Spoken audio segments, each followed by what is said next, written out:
ఇది ఏంటంటే అండి పూల్ మఖానాతోటండి కట్లెట్ అనమాట. ఒక కప్పుడు ఫుల్ మఖానా తీసుకుని ఇలా వేయించేసాను. వేయించేసిన తర్వాత బ్లెండర్లో వేసేసుకుని గ్రైండ్ చేసేసుకున్నాను అనమాట. మెత్తగా పొడిలాగా వచ్చేస్తుంది. ఇది చాలా హెల్దీ ఫుడ్ అండి. ఇది ఆరోగ్యానికి చాలా మంచిది. ఇందులో ఓట్స్ కూడా కలిపేసాను. ఓట్స్ కొంచెం వేయించుకుంటే జిగురు లేకుండా ఉంటాయి, లేకపోతే యాజిటీస్గా కలిపేసేయచ్చు. అందులో కొత్తిమీర, క్యాప్సికము, క్యారెట్, కొంచెం పెరుగు, నెక్స్ట్ ఏమో వంట సోడా, లేకపోతే ఈనో కానీ అన్నీ వేసేసి మామూలుగా మనం కట్లెట్ కలుపుకుంటే చూడండి అలా కలిపేయడం. కొంచెం ఒక నిమ్మకాయ రసం కూడా 2 చుక్కలు కలుపుకోండి.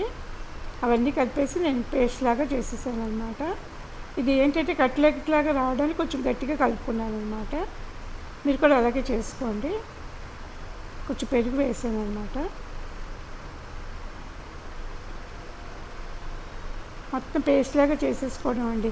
ఇలా కట్లెట్లు ఇలా రౌండ్గా చేసుకుని పెనం మీద మనకి కావాల్సినంత నూనె వేసుకుని కాల్చుకోవచ్చు. కావాలంటే షాలో ఫ్రై కూడా చేసుకోవచ్చు అనమాట.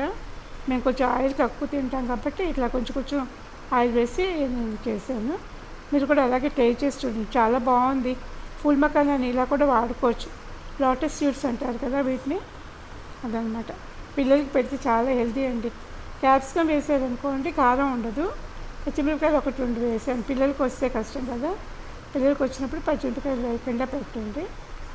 ఇవి కొంచెం మనకి ఏంటంటే మీడియం ఫ్లేమ్ పెట్టుకునే కాల్చుకోవాలన్నమాట. హైగా పెట్టేస్తే కనుక మాడిపోతాయి, లోపల ఉడకవాలన్నమాట.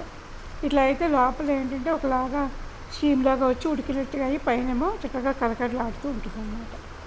ఆ ఓట్స్ వేయడం వల్ల క్రిస్పీగా వస్తాయి బాగాను. ఒకసారి ట్రై చేసి చూడండి, మీకు నచ్చుతుంది చాలా బాగాను. ఈజీ, చాలా ఈజీ. ఒకసారి ట్రై చేసి చూడండి, నచ్చుతుంది మీకు.